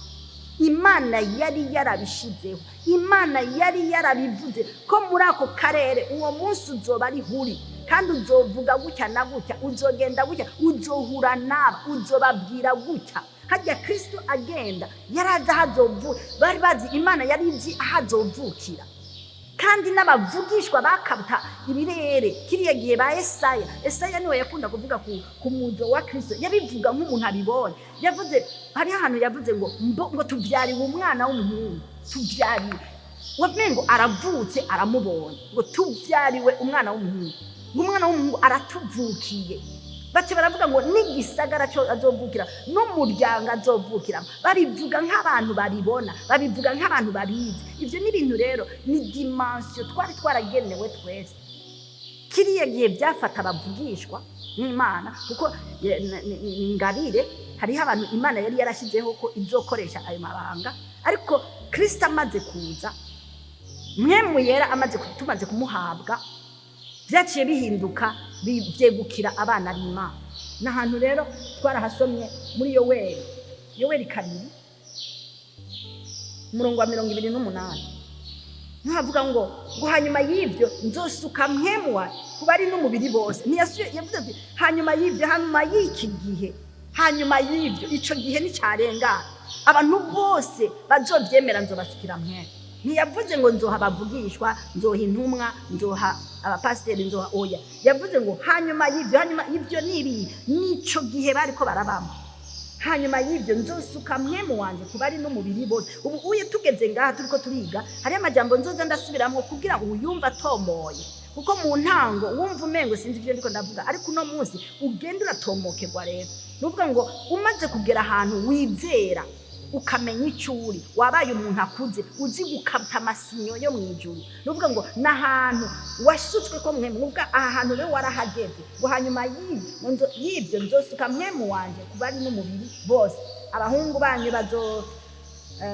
n'abakobwa banyu bazovugishwa nanje, n'abatama banyu bazorota inzozi, n'imisore yanyu izobona ibyo yeretswe. Nuvuga ngo nahantu tuca dushika uwo ari we wese yamwakiriye acamera gutyo tuvuze, ararota canke akerekwa canke akavugishwa. Nahantu dushika tukaca tugira iyo tukaca tumera gutyo. Si ibintu dusaba, si ibintu dutakamba, si ibintu tugura amafaranga, ni ibintu duhabwa mu buryo bw'impemu. Aho hantu rero naha tugeze mu kuri. Rero tugeze mu kuri, nahantu winjira neza neza muri karandiriye y'Imana zateguwe. Ni karandiriye zateguwe kugira uze ukore ibyo, ukore byo gusa, uvuge byo gusa, ugendereho gusa. Nuvuga ngo ni ibintu biri précis gusa, ni ibintu biri exact gusa, ni ibintu by'ukuri gusa, ni ibintu bitomoye gusa, ni ibintu byiza gusa. Niho tuca tuza. Niyo rero dimension ya mpemu. Wije kwizera ucukorokera ahantu byose ari exact, parfait, excellent. Ni ibintu ni yindi nivo y'urundi rugero. Reka dusome Abanyefeso 2 umurongo w'10. N'amaversiyoneri narasomye, ariko cette fois-ci ugenda urayatahura ku rundi rugero kuko tugeze ku yindi ntera. Umurongo w'10 uvuga ngo kuko turi biremwa byayo, twaremewe muri Kristo Yesu ngo dukore ibikorwa byiza ibyo Imana yateguye kera ngo tubigenderemo. Aha rero tugeze muri iyi dimension y'ukuri, uca wumva rero ico iri jambo rivuga. Ni ibikorwa ngo turi ibiremwa byayo. Nuvuga ngo Imana yaratwiremeye, nta numwe yiremye, nta muntu yaremwe n'uwundi, ni Imana yaturemye. Wewe nturi produit ya papa wawe na mama wawe, wewe uri ico Imana yavuze kuri. Mugabo hajya waciye ni endroit précis Imana yavuze, ni kibanza n'ahantu no mu muntu no mu mwaka Imana yari yavuze. Wewe uvuka si hazard, we nturi ingorane mu rujya mujyango. Ko ari abana bavuka bakagira ngo wewe waje nk'ingorane. Ntungo ni uwo muntu yakubyaye mu mutwe wiwe bigicuritse bikigorana. Kuko hari abana babayeho ubuzima bubishe cyane kubera iwabo batabakira, kubera bibaza ngo baje ngo paragisida, wowe waritayemo. N'abantu b'abapagani bavuga gutyo, kuko uzi iremwa ry'Imana nta muntu n'umwe ashobora kubaho ubwo buzima ngo waritayemo, waje nka accident. Wewe ntiwaje tugushaka, wewe ivyo wewe ushaka cyangwa udashaka Imana yarashatse, kandi yashatse kwaca muri wewe, kandi yashatse ko avukira ngaho, kandi umwaka ubonyene n'umunsi ubonyene, no mu bitaro kanaka, no muri famille kanaka, no muri quartier kanaka cyangwa umutumba kanaka, igihugu kanaka. Umuntu wese ntasubire hangi. Umuntu niyaba hari umuntu ariko aranyumva ari muri iyo situation bagize ngo waje nka accident cyangwa nguri ingorane, yiyumve ko atari ibyo, ni kinyoma cyambaye ubusa. Nta muntu numwe ari accident ku isi, nta muntu numwe yaciye aho Imana idashaka, nta muntu numwe ari ingorane. Umuntu wese yaje kuri mission. Urya n'utatahuye mission yiwe yo kukubyara no kukurera, atayitahuye rero wewe nta ngaruka nimwe. Wewe siwe uri consequence, wewe uri ingorane yiwe, ni watitahuye, ni watimenye. Ibyo rero uwo muntu ategerezwa kugaruka ahantu akamenya ngo Imana yaciye muri we kugira ngo ahubwo yarahiriwe. Yari nibakwe kubona warambyaye, nibakwe kubera warabyaye ujya mwana. nibakwe Imana yaragukunze kugira igucishe muri wewe, igucishe muri jewe cyangwa igucishe muri uriya. Nibakwe umuntu abaronse kugira byare. Nico gituma Imana yavuze genda murondoke mukwire. Nuvuga Imana yari izi neza ko tarabana bava muri bo bonyene, nabana yari yarashize ahantu baza bavuye mu Mana bagashika ku isi baje batekeye ama evenema, batekeye ibintu by'Imana, baje bafise ibintu. Rero ntabya sindi umwana wawe kugira ngo uncurure, ndi umwana wawe undere unshikane ku cy'Imana yashatse ko nshikaho. Sinaje mu biganza byawe ngo ndere ucungira ivyo wishakiye, naje untumbereze mu Mana hama nshobore gusokorora icy'Imana yateretse muri jewe. Tugire hange rero abavyeyi, tugire hange rero n'abana, turi biremwa byayo. Reka gutuka papa wawe, reka gutuka mama wawe, ingena kubeshi, ingena mubayeho, kumbure ariko abaho mu gutatahura kujya kuntu mubayeho mu kudatahura mwese, ariko byari ngombwa ngo muje mu Mana mutahura igituma umwe ari umuvyeyi w'uwundi cyangwa umwe ari umwana w'uwo muvyeyi. Mubimenye igituma mwahuye, ni Imana yabishatse, ni Imana yabahujije, ni Imana yatumye yuko uvukira muri kanaka, kuko ufise mission yawe na mama wawe cyangwa papa wawe nawe nyene afise mission yiwe ngaho kwisi. Rero uri uwo umuvyeyi ni passage gusa, n'ahantu umuntu aca, mu kibanza acamo, mu mwanya kanaka, mu gihe kanaka, mu ntara ahantu kanaka. Naha rero ni dimension y'impemu y'ukuri, kumenya ukuri. Naha ngo kuko turi biremwa byayo, twaremewe muri Kristo Yesu ngo dukore ibikorwa byiza. Nuko bya bindi rero biri précis, bimwe biri exact byiza, bya bikorwa Imana yashize muri wewe, si bikorwa wiyumvira, ni ibintu bitekeye mu mpemu ya wo kwibaza ngo wabyiyumviriye kuko havuka muri wewe. Twarabonye yuko Imana ikorera mu byiyumviro byacu, igakorera no mu ijambo tuvuga. Rero uzuragira hange y'ibyo wiyumvira, uzuragira hange y'ibyo uvuga, kuko twe turiho ngo dukore byiza by'Imana, ibyo Imana yateguye kera ngo tubigenderemwo. Uri kugendera mu by'Imana, ni waba uri kuburabona uri kurahushagirika, icara usenge bivuke mu mpemu yawe, hamutangure gushira ku mugaragaro icyo Imana yashyize mu mpemu yawe. Nico gituma abantu birirwa baricara, abariko arakora ibintu akabona nibikunda, akabona uriya we birashobotse, akaca yumva no mwerimina nkaca nokipa ijya place yiwe, noca nanje ndabishobora. Ariko sibyo, nta muntu n'umwe yicaye mu kibanza cy'uwundi azopfa bishobora. Iyo ni ukuri ngomba mvuge. Nuvuga ngo ni waba wibaza ko warakujije kanaka mu kibanza yicayemwo ku kazi, ukaca ugisaba ukacicaramo, ukibaza ngo woshobora bijya ariko arakora, ni yaba ari Imana by'ukuri yari yahamushize, ndakubwiye ngo ibyo bintu bigomba bisenyuke kandi nabi, kandi bizoba bibi cyane. Isenyuka ryabyo ngo rizoba ribi cyane, n'ijambo ry'Imana niko rivuga. Iyo turiko dukora ibitari byo, isenyuka ry'ibyo bintu biba ribi rwose. Rero nta muntu arepresenta uwundi, nta muntu aramplace uwundi. Umwe wese afise icyo yatekeye, igikorwa cyiza yatekeye kugira ngo ugitambukiremo. Nta kintu na kimwe rero twebwe twaje tuzanye ngaha ku isi, ibintu twaje gutambukiramo Imana yagize gusa, yaduhaye ijambo ryayo, na mpemu yayo. Mpemu rero irimwo ubwenge.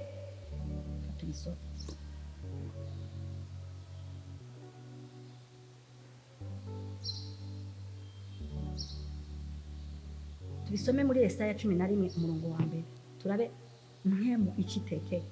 Ngo igishitsi cya Isayi hazobaduka agashami, kandi umunago wanaze mu mizi yiwe uzokwama.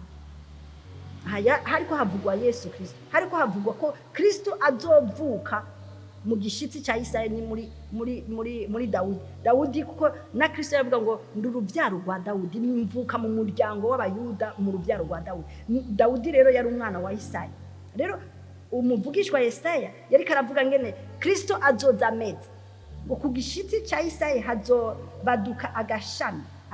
Shami rero yari Kristo, shami yari Kristo, kandi umunago wanaze mu mizi yiwe uzokwama. Uzokwamiki ngo mpemu w'Uhoraho azoba kuri we, mpemu y'Uhoraho. mwemu w'uhoraho ni mwemu y'ukuganza, ni mwemu ya domination. Donc mwemu bavuze ngo mwemu w'uhoraho ni mwemu w'ukuganza, ni puissance izoba kuri we. Mwemu y'ubwenge ni ya sagesse tumubona ko mwemu y'ubwenge ni y'ugutahura, mwemu yo kujya inama ni y'ubushobozi, mwemu y'ukumenya uhoraho ni y'ukumwubaha. Ibi byose bikoraniye mu muntu yakiriye agakiza. Hariho mwemu y'uhoraho, mwemu yo kuganza, turafise kuganza muri twebwe. Hariho mwemu y'ubwenge, hariho mwemu y'ugutahura, hariho mwemu yo kujya inama, hariho mwemu y'ubushobozi, hariho mwemu y'ukumenya, na mwemu yo kumwubaka, yo kumwubaha. N'inzira indwi za mwemu. Izi nzira tuzoziga ngene zikora imwe. Rero iyi rero mwemu w'uhoraho, iyo tuvuze ngo turi muri mwemu, ibi bimenyetso ndwi biri muri twebwe. Ibi bimenyetso ndwi bikorera mu muntu yakiriye agakiza, akakira mwemu yera. Nuvuga ngo arimwo mwemu w'uhoraho, arimwo mwemu w'ubwenge, hariho ugutahura, hariho ukujya inama, hariho ubushobozi, hariho ukumenya uhoraho no kumwubaha. Ibyo byose bitegetswe kuba muri twebwe.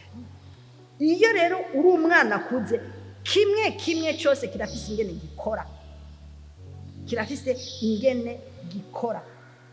Ego rero aye muri iri jambo ry'Abanyefeso 2:10 niho rero hatubwiye neza ngo kuko turi biremwa byayo, twaremewe muri Kristo Yesu ngo dukore ibikorwa byiza iby'Imana yateguye kugira ngo tubigenderemo rero dufashijwe na za nzira ndwi za mwemu yera ziri muri twebwe. Niho dushobora honyene kubigenderamo. Zijya nzira urafise puissance muri wowe, urafise kuganza muri wowe, urafise ubwenge muri wowe, urafise kubaha, kumenya bijya byose bigukoramiramo, ukacumenya icyo gukora, ukacuhimbara Imana yawe. Reka turabe irindi jambo riri mu Baroma, Abaroma 9 umurongo wa 25. Umurongo wa 25 havuga ngo nk'uko yavugiye mu kanwa ka Oseya ari umuvugishwa, ngo nk'uko we yavugiwe mu kanwa ka Oseya, abatari abantu banje nzobita abantu banje, kandi utari umukundwakazi nzomwita inkundwakazi. Kandi aho hantu babwiriwe ngo ntimuri abantu banje, niho niho bazokwitirwa abana b'Imana nzima. Kandi Yesaya asemerera n'ijwi, asemerera iby'Abisirayeli ati igicigiri cy'Abisirayeli niyo coba nk'umusenyi wo ku kiyaga, amasigarira niyo azokira. Aya majambaya aje kutubwira precisement ikintu rero kimwe. Hari ikintu cyahora kitameze neza, muga umaze kuja mu Mana kica kimera neza. Nuvuga ngo Oseya yaravugishijwe abatara abantu banje nzobita abantu banje. Tutarakira agakiza ntitwari bwaba abantu biwe, ariko tumaze kwakira agakiza tuca tucika abantu biwe. Abatahora bari abantu banje nzobita abantu banje. Nuvuga ntarakira agakiza sinari mu bantu biwe, nari muri liste y'abantu bitwa abantu batarariwe. Ariko maze kwakira agakiza hari ahantu nshashika, ni precision y'ingene bica bigenda. Nuvuga nari ahantu ntari umuntu wiwe, mugabo birahindutse mbaye umuntu wiwe. Kubera iki? Kubera nakiriye agakiza. Ngo kanda ngo utabi inkundwakazi nzomwita inkundwakazi. Nuvuga ninaba gukundwakara no kuvuga ngo umuntu akunzwe n'Imana. Nuvuga ninashika hano namaze kwitwa umuntu w'Imana, muga ntibikwiye nigezwa kuba umuntu akunzwe n'Imana. Niswe umuntu w'Imana mugasi ndakura, ni etape rero aye tubigiyemo neza, ntakinjiramwo neza. Nuvuga ngo ndavutse Mugakiza ndabaye umuntu w'Imana, sinahora nitwa umuntu w'Imana, ndavutse ndabaye umuntu w'Imana. Mugabo nubundi naho ndi umuntu w'Imana, ndacara ahantu ntarakundwakara, ndacara ahantu Imana itarankunda ngo inyizere inyemere, nshanduga nkaja ahantu anyemera mu kwakira ijambo no kumenya gusenga no gukura. Nuvuga ngo ahantu nyizere ndacara umwana sindamunezera, ariko ninagera aho nkuze ndamunezera. Iri jambo ni jambo riri ryiyubatse cyane kandi ridasobanutse utabyinjiyemo neza mu buryo bw'imyenda. Nuvuga ngo abatari abantu banje nzobita abantu banje, kandi abatari impundwakazi ngutari impundwakazi nzomwita impundwakazi. Nuvuga ngo ndavutse ndabaye umwana w'Imana, jusque là ndi umwana w'Imana, mugabo sindari impundwakazi, sindakura. Ariko aha nyene mpagaze ndakura mu buryo bw'imwe mu gukora ibintu nca ngenda ndiga ngenda nkamera nkiyuzuza mwemu, nkagenda mu buryo bw'imwe nca mbi impundwakazi. Nuvuga nca ngera ku rugero Imana inkunda ikankoresha ibiruta iby'abantu bose bari bibaza ko bokora. Ngo kandi aho hantu babwiriwe ngo ntimuri abantu banje niho bazobwirirwa bazokwitirirwa abana b'Imana nzima. Nuvuga ngo ntiduhindure ikibanza. Iki kibanza nyene nahora mbamo nari umurundi kandi nabahanaka, sinari bwabo umurundi, sinari bwa mwana w'Imana, muga mpindutse mbaye umwana w'Imana. Ni ca kibanza nyene ndimo sinagihinduye, mugabo nguma janitwa umwana w'Imana kandi ejo ntari umwana w'Imana, sinahinduye ikibanza. Imana rero kiratubwira ngo mu kwinjira mu bwoko bw'abana b'Imana nturinda guhindura ikibanza, nturinda guhindura umuryango, nturinda kwihakana so na nyoko, nturinda kwihakana abo muvukana, nturinda guhindura nationalite, nturinda kuja kubironderera mu yindi ntara cyangwa mu kindi gihugu. Aho nyene wica, aho nyene uri, aho nyene mwaho yagusanze, aho wavukiye niho gushaka buri. Hajya nyene wavukiye burya gushaka hajya nyene, burya niyihenze kugira uvukire mu ntara kanaka, ashaka hajya nyene. Hajya niyihenze kugira ngo kwakirizaga wakira Gakiza ugeze muri Jakara, ni Jakara nyene gushaka, ni hajya nyene yagutuye, ashaka aho nyene. Nturinde ngo aho hantu nyene bahora ari abatari Imana niho nyene bazokwitirwa abana b'Imana. Ngo kandi Yesaya asemerera ivy'Abisirayeli ati igitigiri c'Abisirayeli niyo coba nk'umusenyi wo ku kiyaga, amasigarira niyazokira. Nukuvuga iki? Nuvuga ngo abana bavutse muri Aburahamu turi benshi cyane, n'abana benshi gose, ariko ngo bazoba umusenyi. Bavutse muri Aburahamu nibo bana, nibo bo muri b'Abisirayeli, ariko abazokwakira Gakiza, abakiriye Yesu nk'umwami n'umukiza ni bake cyane. N'abantu benshi cyane bavuga Imana, amadini menshi cyane asenga, bose bavuga Imana, nta n'umwe atavuga Imana. N'usenga kiranga avuga ngo ni Imana. Bose rero abo rero bose abatarakira Kristo ni muri rwa rubyaro rungana n'umusenyi, ariko ngo amasigarira niyo azokira. Amasigarira rero nabo bakiriye Gakiza ni bake par rapport y'abavutse mu Banyisirayeli. Abanyisirayeli batarakira Gakiza ni benshi cyane, ariko abamaze kumenya Kristo n'amasigarira ni dukeyi cyane. Rero Imana ishaka ngo tumenye, tugende muri precision, tuze turamenya. Nuvuga ngo jewe ndi nk'amasigarira buriya, uri muri babandi bake, inkehwa rero, inkehwa n'abantu bake cyane. Abizera Kristo n'abantu bake gose, ariko Imana yari yashaka ko Abanyisirayeli bose bazomenya Imana, bakabura ubyaro by'ukuri rw'Aburahamu bumwe ruzohesha imigisha abana. Reka turabe abi Filipina ngene babivuga, kuko aka kantu dushaka kugapresida neza kugira ngo abantu bagende bumva iyi nivo yindi y'ukuri n'ukumenya handi hantu uri. Abi Filipi 2:15 havuga ngo kugira ngo nimugire umugayo canke akarohe, mube abana b'Imana batagira agasembwa hagati y'abiki gihe bagoramye b'ibidambidambi, abo mubonekeramwo nk'amatara mw'isi. Iyi nivo y'ukuri utegerezwa kugera ahantu kugira ngo ntimugire umugayo. Nuvuga ngo Imana yadushizemo ibintu kugira dukore ibintu biri presi, ntihagira abantu batugaya. Tugendera mu nzira iri presi, ntihagira abantu badukengera. aba bantu b'ibidambidambi n'ababisi bafatanganya umunsi bariko barasenga, ejo bariko bararaguza, ejo bariko baravuguta imiti, ejo bariko baratukana, ejo bariko bararagu ibintu bitagira mvura nyene. N'abantu b'ibidambidambi n'abafatanganya ibintu byose bidahesha icubahiro Imana. Nibo Imana yita abantu b'ibidambidambi. Rero ngo Imana ishaka ngo nitubwire umugayo canka akarohe nakuvuga ngo impurete iyo ariyo yose, nukuvuga akantu akariko kose gacafuye, ivyumviro byanje, imvugo yanje, ingendo yanje, inyifato yanje, aho mpagarara, aho ngendera, ibyo byose bitegerezwa kuba biri presi, biri mu murongo. Nukuvuga ngo ntihagira akarohe, ni impurete iyo ariyo yose. Ngo mube abana b'Imana batagira agasembwa hagati y'abiki gihe bagorana.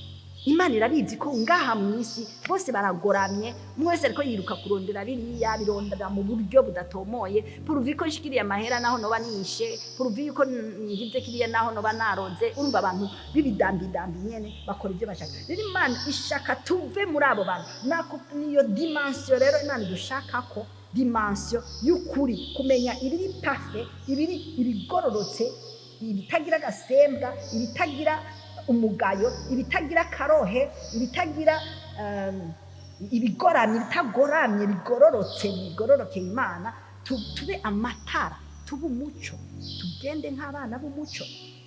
N'ahantu rero mukuri dimension y'ukuri, n'ahantu ugendera muri precision, muri ibi nyene bitagira karohe, gusa n'Imana gusa, usa n'Imana gusa, ugenda nk'Imana gusa. Bo kwihenda bakagira ati noneho Imana zatujemo. Kera abavugishwa baje bakavugishwa, baravuga ibintu abantu bose bagatangara, bakaca bavuga ngo noneho Imana zatujemo, kuko baba bazi ko bakoreshejwe ibintu bidasanzwe. Abubu rero kubera n'abapfumu n'abarozi bazi kubikora, baca baha agaciro Satani, ngo Satani yatobotse muri urya muntu.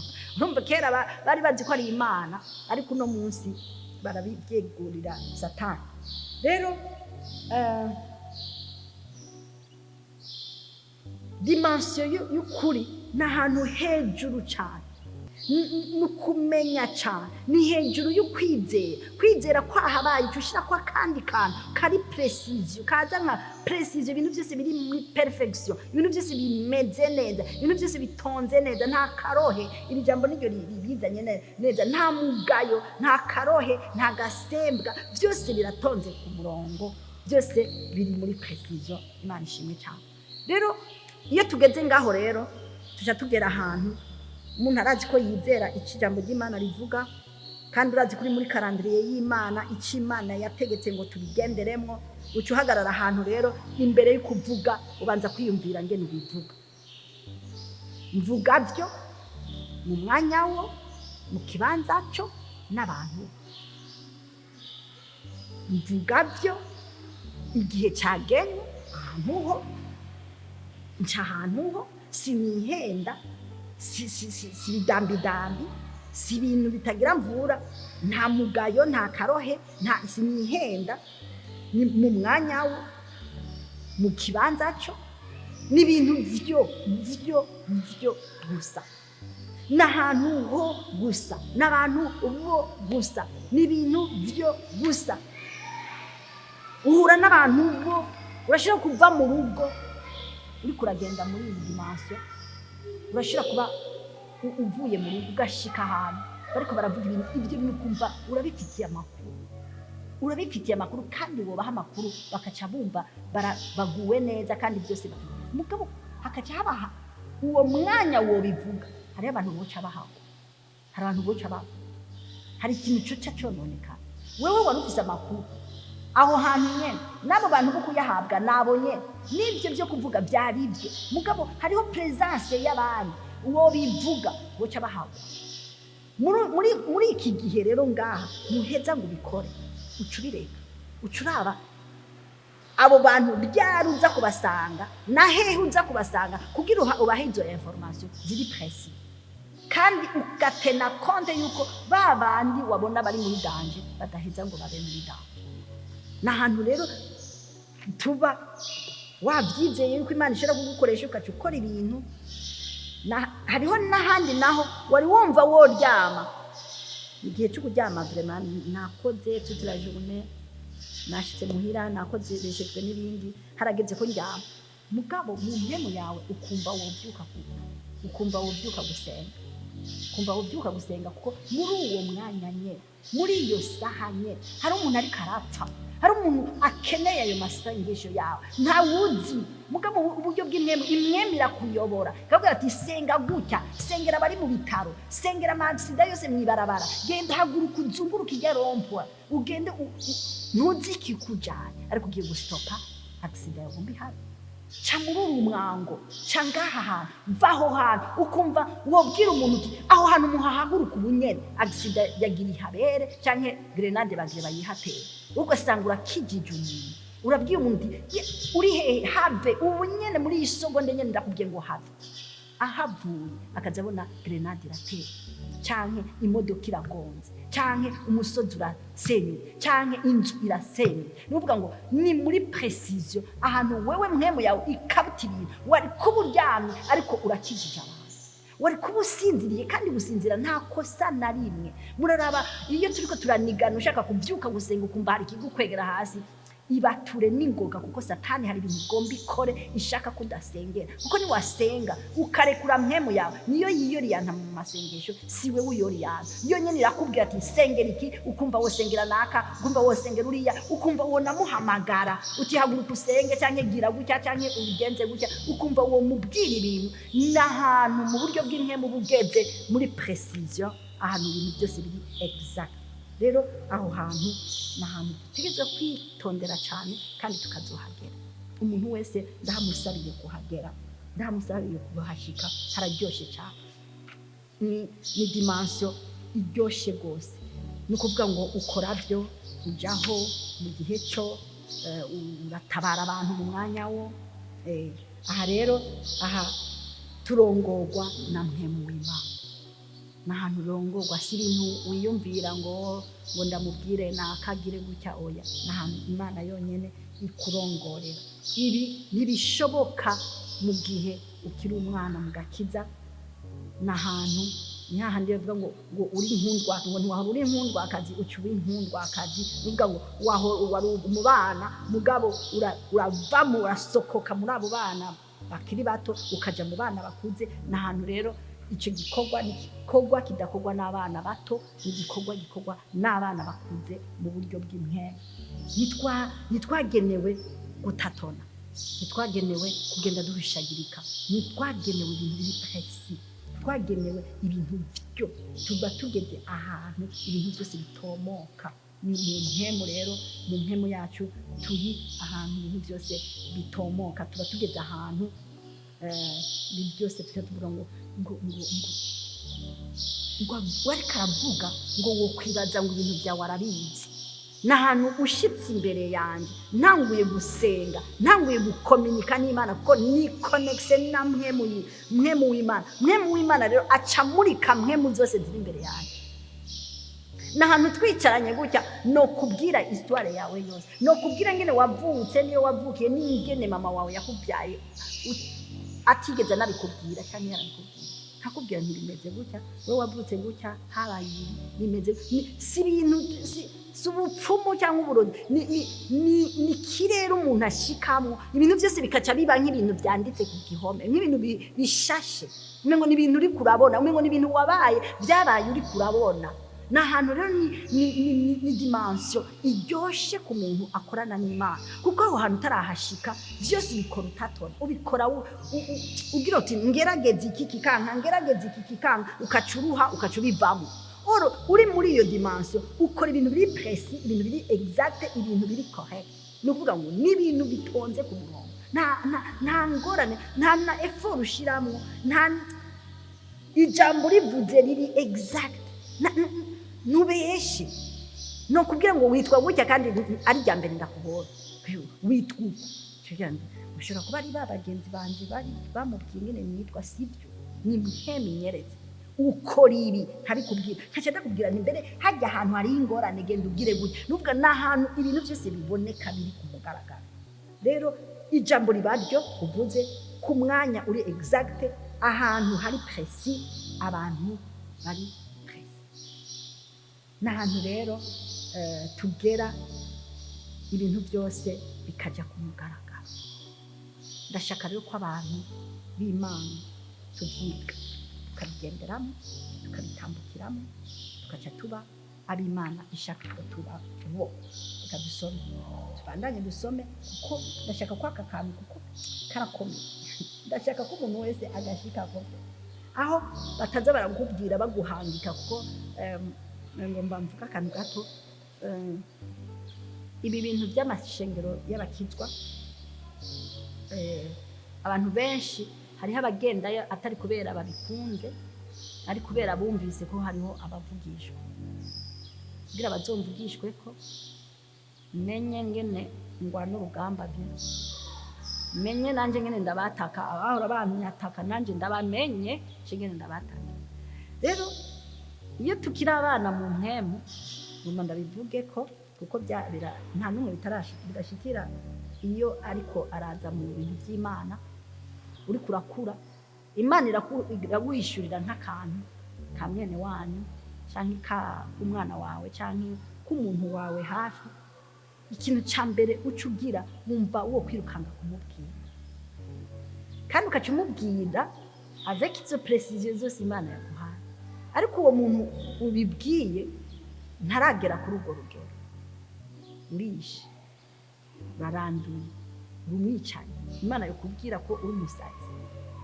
Rero aho hantu twarahashitse kabona akantu kaca wumva wa muntu uramukunze ukaca ugenda ukamubwira. Urazi izi n'amakuru Imana ivuga ushiraho maze ntabone nuko ari wewe yohava yikeka ko wazanye urusanga. Kugira twikingire tujya tuvuga ngo Imana ivuze iki n'iki kimeze gutya na gutya. Urazi ibyo bintu byawe ni naka ariko arabivuga kuko wabibonye ni muri precision. Nababwiye ko n'ahantu ugera ukagira muri precision yayindi grenade iritewe urayibona kandi utarimwe muri iyo plan. Hari abantu reka nshinge ntaye gato, hari abantu nigeze kubwira ni aho hantu hafi kandi unyarukije numva umuhemo yanjye iriko iratigita nk'inkono ibira. Mpamagara umuntu ubunye urihe ubunyene hafi acarahava mu minota y'amasogonda acagwa grenade. Sinzi nuko yashoboye no kuronka n'umwanya wo gukiza nabo bari kumwe. Biraba rimwe biraba kabiri, bibaye irya kabiri uwo muntu acambarira ngo je sinibaza yuko ari ibintu Imana yakweretse, ngurinda kubuzi abo bantu bariko barabikora. Mwumve ngene umuntu ashobora kugwa mu mporero y'ibyo abona mu Mana bivanye n'ingene ariko arabitwara. Imana ni ukuvuga ngo dutegerezwa kuba ahantu tumenya ngene dutwara ibintu tweretswe n'Imana kugira ngo ntibigaruke bitubere igitsita. Kuko turiko tubikorera muri babandi b'ibidambidambi twabibonye ngo twebwe ntitugira karohe ntitugire impurite nimwe muri babandi b'ibidambidambi. Nuko bajya bakiri ibidambidambi nitwabashira ubu bwiza bw'Imana bategerezwa kubitwara mu mubiri mu bidambidambi birakugaruka ko ingaruka n'ubwo wogira gute. Hariho information rero dushira umuntu cyane cyane iyo ari ibintu intime by'indani mu mutima ukamubwira ku buzima bwiwe ikibabaje ubuzima bwiwe. Ndakubwiye hari ahantu henshi imitima y'abantu tuyica ariko tuzi ko turiko tugira neza. Kamubwira ngo Imana ivuze gutya ku mugore wawe cyangwa umugabo wawe cyangwa umwana wawe cyangwa umubanyi wawe, ukamubwira ibyo bintu ariko utabanje kumushikana ku rwego rw'uko abyakira nk'umuntu w'impemu. Uramutumye kwica, uramutumye, ni wewe ubaye koze, ni wewe ubaye inkorerezi y'ibibi byose bizoca bikurikira. Uramubwiye umuntu ariko arakubloka mu bikorwa byawe, mu butunzi bwawe, mu kazi. Umuntu agomba gukuze ku kazi ni ngombwa cy'umwitanga nawe umukuru cy'umwitanga. Nuvuga ngo urungitse umuntu gukora iki. N'ahantu rero dutegerezwa kugira hange cyane abantu bariko barakura mu buryo bw'impemu. N'ahantu Imana ikumurikira ukaca uje muri extase ukabibona byose ukaca ushaka kubivuga nk'uko byabaye nk'uko wabibonye kandi ukaca ubishira uwo muntu. Nuzoja kumubwira ngo ntubivuge ko nawe wewe byakunaniye kuvuga, kuko kenshi tujya tubabwira ngo ndakubwira kandi muga ntuzokavuga. Aho honyene wamaze kumurungika kubivuga envie direct iraje kugira ngo aca abivugana. Rero n'ahantu ndashaka ko abantu bamenya ko iyo nivu yigeze ko ucuja ahantu hugaye. Nico gituma abavugishwa ba kera Imana yababwira ngo genda mwinyegeze, yabarekera ahantu hugaye. Ba Elisa bakora mu mazu hugaye, yarakijije n'amani imibembe ntiyigeze amubona mu maso. Samweli ntiyigeze yaja ku musozi na yote, ibintu byose bigakorerwa yicaye ngaho nyene. Nta hantu baja nibaja kuyerera, kuko ugiye kuyerera wo marisi wobona ikintu ukacushaka kugikora cyangwa ukabwira ujya muntu ugasanga iyo utarahagera neza wokonona ibintu byinshi. Rero iyi nivo ni nivo itangaje kandi tuteze kugira ko hange. Iyo uri kurarera umwana muri ubwo buryo, iyo nawe wamaze kuhagera utegezwa kumubuza kuza aravuga ibintu byose.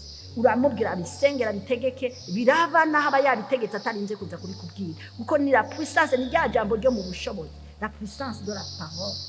Rero dusome Abaroma 8 umurongo wa 14 havuga ngo abarongorwa na mpwemu w'Imana bose nibo bana b'Imana, kuko mutahawe impwemu y'ubuja ngo mwongere gutinya, ariko mwahawe impwemu yo kubahindura abana b'Imana, dutakisha ngo Aba Data. Impwemu bwiwe abyiririkanya n'impwemu yacu, ari icabona yuko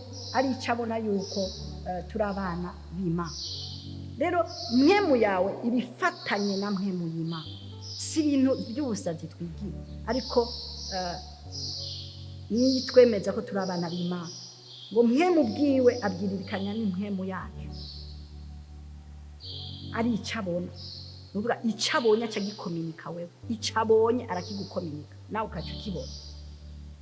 Rero kubera turi abana b'Imana tubona nk'uko Imana ibona, tukagenda nk'uko abo agenda. Rero aha rero niho hahandi tuca tubwira abantu, nza ndagaruka ku maverse twagiye turavuga kugira ngo mubimenye icyo mugenda murayamadika. Rero se twasi Abakolosayi 5 bya byamwa bya mpwemu umurongo wa 16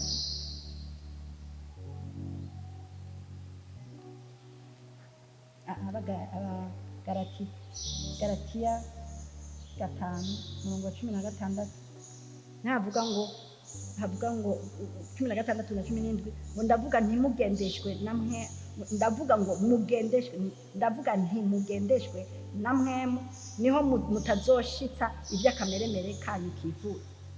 Kuko akamenyeremere kifuza ibyo mpwemu yanka, kandi mpwemu yifuza iby'akameremere kanka. Kuko ibyo bihiganwa ngo ntimukore ibyo mugomba. Rero aha ni muri precision. Rero nuvuga ngo mugendeshwe na mpwemu. Rero niyo izana ibintu biri presi, umwanya wo kibanza cyo ukacumurika mpwemu y'Imana ikaciconnecta kuri mpwemu yawe, ukacuvuga ibintu biri byo mu mwanya, ukacumenya n'ubwenge bw'ingene ubivuga. Ntucupfa kubivuga, kuko navuze yuko iyo ukiri umwana mu Mana urashobora gutembesha abantu benshi, ukicisha abantu benshi kubera kutamenya ingene ubitwara. Iyo rero uronse umuntu abikureramwo akabikwigisha biraryoshe, kuko byose biba ari byiza, byose biba biri exact, biba biri parfait, biba biri précis, mugabo biba biri excellent, bigira hejuru cyane. Ariko iyo utabitwaye neza biricisha abantu. Aha rero ndashaka ko abantu babimenya ko dutegerezwa kubigenderamo neza cyane kugira ngo ntibyica abantu, ahubwo biyikize.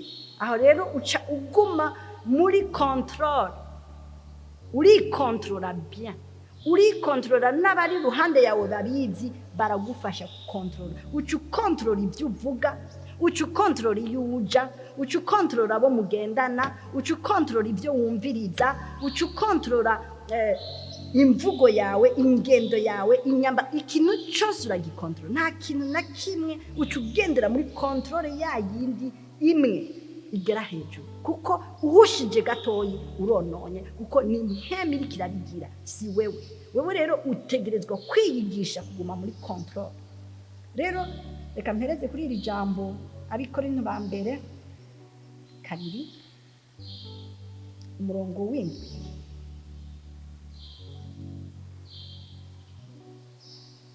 havuga ngo ariko tuvugishwa n'ubwenge bw'Imana bwari bwaragizwe ibanga, bwari bwaranyegejwe ubwo Imana yagabiye kera ibihe byose bitarabaho ngo buzobe icubahiro cyacu. Aka kantu ngo buzobe icubahiro cyacu, ubundi byari kuba icubahiro cy'Imana, ariko yabinyegeje, arabitunyegereza biri icubahiro cyacu. Kubera iki? Kuko nitwe tubibenefisia, nitwe tubibaho, nitwe tubikoresha. Imana ego baravuga ngo ndashima Imana ku bwawe, kuko ni wewe waje kubivuga. Ndashima Imana kubera yagucishije ku nzira yanjye. Ndashima Imana kuko yampujije nawe. Nuvuga ni icubahiro twambara cy'Imana, kuko n'ibintu kuko ngo tuvugishwa n'ubwenge bw'Imana buvugira muri twebwe, bwari bwaranyegejwe, bubwigwa ibanga. Nibanga nibyerekwa bose, ntibigendera muri bose, n'abana bakuze kandi nabo nyine bamaze kuba inkundwakazi. Guma rero mu kugororoka nyakuri, guma mu kuri kw'Imana, ugendere mu kwizera kwiwe, kuko ureke kugumana ya liste y'ibyaha, yavuze nabi, yakoze nabi. Urafise icyo wokora, yavuze nabi, yakoze nabi, mugabo urafise icyo wokora kubera ufise ubwenge bw'Imana. Urafise ingene wobikosora utarinze kuza kumwagiriza ngo amakosa yakoze, yacumuye. Tugume muri ya liste y'ibyaha, nawe ugume wiyagiriza. Hagarara ahantu ukora ibintu muri presi, uve ahantu mu kwagiriza, kuko umwanya wose uguma ahantu uguma uri kurabona utuma urutoke ibyaha abantu bariko barakora, ibibi biriko birakorwa, kandi ufise ubwenge burengeye gufuka ibyo byaha by'abo bantu, hanyuma bikaba inaperisi kandi ntibisubire no kugira efe muri ako karere urimo. Uriko uratakaza umwanya. Guma rero guma ku kuri kw'ijambo, guma ku kuri kwa mpemu, aho uca uhagarara ugakorera mu byiyumviro byawe ukabimatanya n'Imana by'ukuri byose, kandi ukaguma mu byiyumviro byo gusa byiza gusa, biri parfait, ahantu nyene umenya ukuri. Ureke kuguma uri kuraharurana ku byaha, hanyuma aho iyo umaze kugera ngaho, umaze kuba uri ngaho, umaze kugeraho uzi yuko tuvugishwa n'ubwenge bw'Imana bwanyegejwe, bwagizwe abantu ngo bwari bwaranyegejwe, ubwo Imana yagabiye kera, yabyiyumviriye ko kera ibihe byose bitaraba. Uruvuga Imana ikirema yari ibizi kuzobicamo, sakantu kaje par hasard.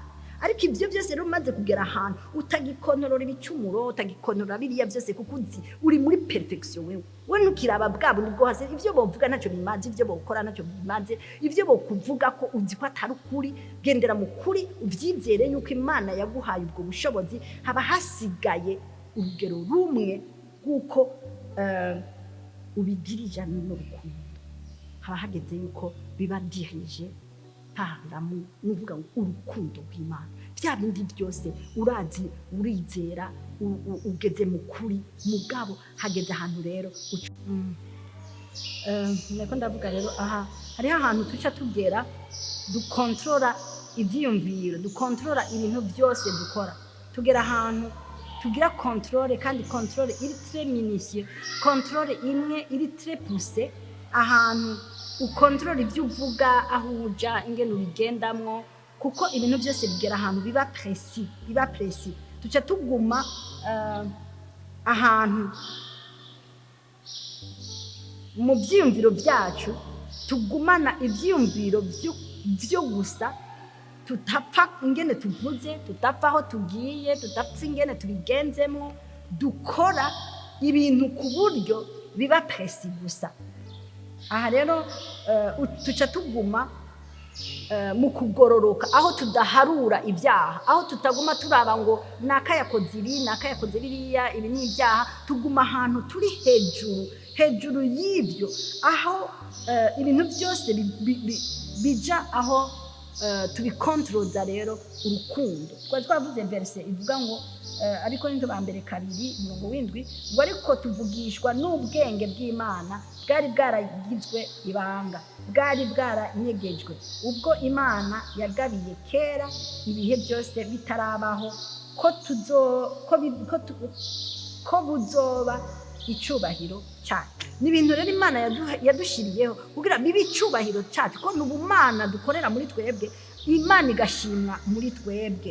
Aha rero twari dushitse ahantu tuguma tuzi ko ibintu byose tubikora par excellence, tukabikora muri exactitude, no kuvuga ngo mu kuri kuzuye, ahantu byose biri mu gutomoka, ahantu ibintu byose atacihishije, tugera ahantu ibintu byose biba biri ku murongo nyakuri. Hanyuma ariko bifise fondation kwizera. Naha rero iyo tuhageze haba hasigaye yuko biba dirige pa urukundo rero niyo dimension ya gatatu tuzoca twiga ko kuwa kabiri uza.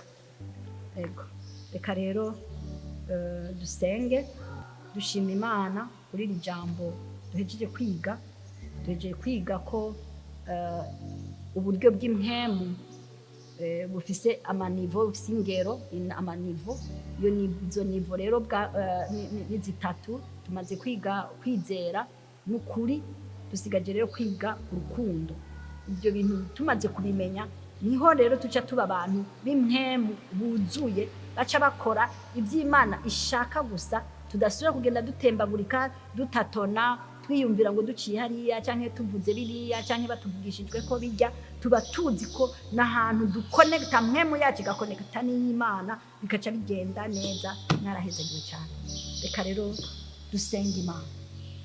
Ijambo tugomba kuriragiza Imana, rishikire benshi, ribakize, ribafashe, ribabere inzira, umuco wo kugira ngo bamenye ingene babigendamwo, bamenye ingene babyifatamwo, bamenye ingene babitambukiramo, kuko turacari mu kwihenda, turacagenda mu mubiri. Ariko ab'Imana, babandi Imana yavuga ngo babandi inkundwakazi, babandi bagera ahantu nyene bakundwa n'Imana, bamwe bavuga nk'Imana, bameze nk'Imana, aho hantu ntiturahashika nuko Imana ibishaka, kuko turacafatanije n'umubiri. Ariko Imana itubwira ngo imibiri yacu yarapfuye, ubu tusigaye turi abantu b'impemu gusa. Turashaka rero ko abantu bose bagera muri iyo dimension yo kugendera mu by'impemu. Data mwiza, mu izina rya Yesu Kristo, ndagushimiye kandi ndakuninahaza kubw'urukundo rwawe. Uri Imana nziza, urakoze kuri aka karyo keza.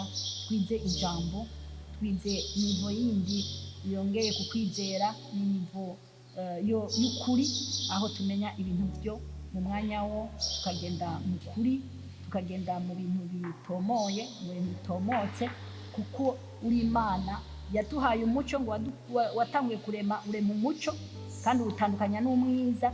Nicyo gituma tugomba gutambukira kuba umuco w'isi by'ukuri, kuba umuntu w'isi by'ukuri.